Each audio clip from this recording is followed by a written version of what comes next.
Hello दोस्तों, स्वागत है आप सभी का। आज के इस वीडियो के अंदर हम ये खोजने की कोशिश करेंगे कि प्रोफ़ेशंस के अंदर बार-बार या तो जॉब में अड़चनें आना या फिर नौकरियां बदलने लगना, या कभी-कभी क्या होता है कि कुछ शॉर्ट टर्म्स या लॉन्ग टर्म्स के ब्रेक्स आने लगते हैं।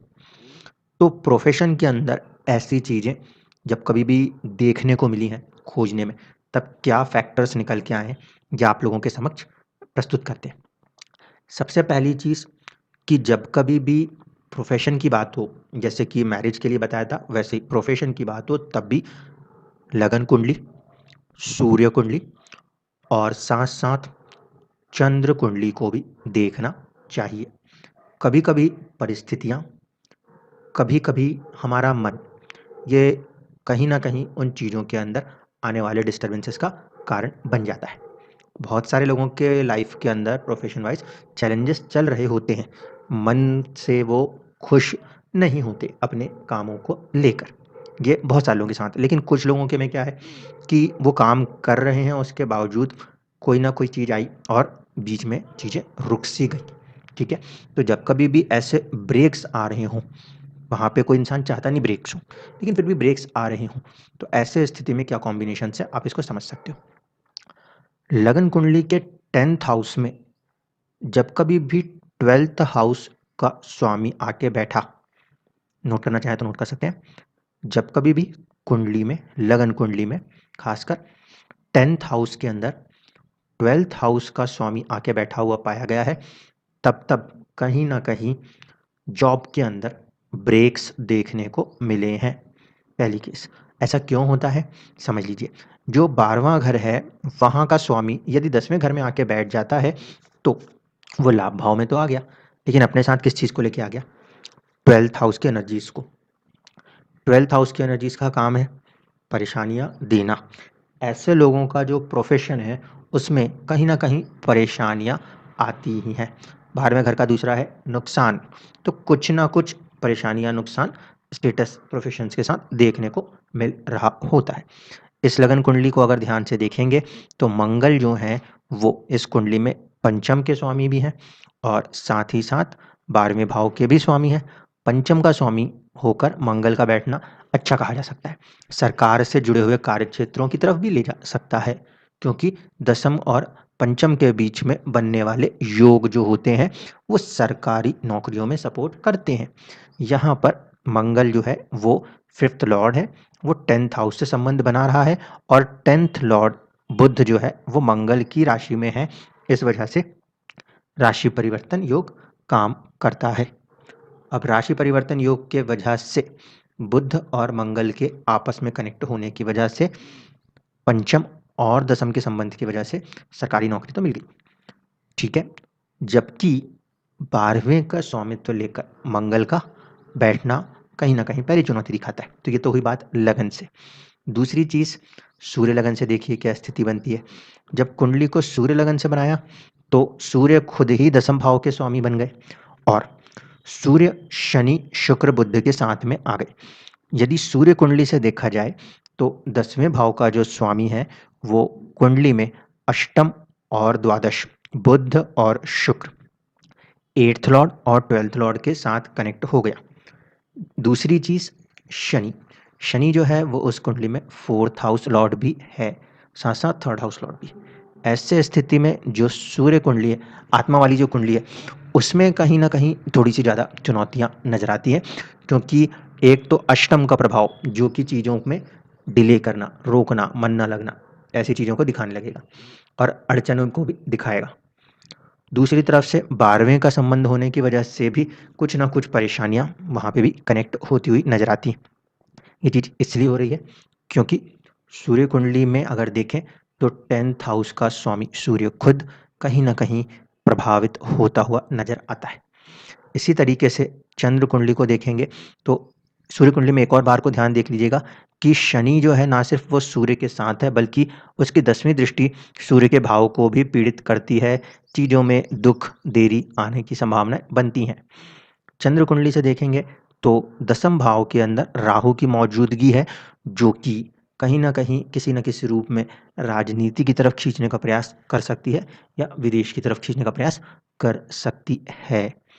अब जो 10th हाउस बन रहा है चंद्र कुंडली से, उसके स्वामी जो मंगल हैं, वो पहले तो तीसरे भाव में बैठे हुए नज़र आते हैं, जो कि अपने आप से, यानी कि इस पर्टिकुलर 10th हाउस से देखें तो उनकी प्लेसमेंट कैसी हो गई, छठे घर में चले गए। लेकिन जब वो परिवर्तन करेंगे बुध से, तो ऐसे स्थिति में वो चले जाएंगे पंचम में, और पंचम में अगर जाते हैं तो इस पर्टिकुलर 10th हाउस के लिए वो हो जाएगा 8th हाउस, डिले, या फिर मन में चीज़ों को, काम के प्रति या काम को लेकर कहीं न कहीं एक थोड़ा-सा असमंजस की स्थिति कह लीजिए, या डिले की स्थिति, जो अष्टम भाव होता है, उस प्रभाव को वहाँ पे कहा जा सकता है। इसलिए जब कभी भी सबसे पहला रूल जो हम सेट करते हैं वो ये कि लगन से, नॉर्मल लगन से 10th हाउस में जो ग्रह बैठे हैं वो कहाँ से आके बैठे हैं। दूसरा, यदि लगन कुंडली से अपने को ऐसा लग रहा है कि नहीं, वहाँ पे चीज़ें नहीं समझ में आ रही, तो सूर्य और चंद्र कुंडली को भी ज़रूर देखें। कई बार ऐसा होगा कि सिर्फ लगन कुंडली प्रभावित होगी, बाकी की 2 कुंडलियाँ ठीक होंगी, तो ऐसे में व्यक्ति वहाँ पे परेशान होकर भी कंटिन्यू कर लेगा। कुछ केसेस में लगन कुंडली में कोई प्रॉब्लम नज़र नहीं आएगी, लेकिन चंद्र या सूर्य कुंडली दिक्कत वाली होगी। ऐसे कंडीशन में अगर 10th हाउस प्रभावित होता है, तब व्यक्ति वहाँ पर मन मार के, परेशान होके कार्य करते हुए भी नज़र आते हैं।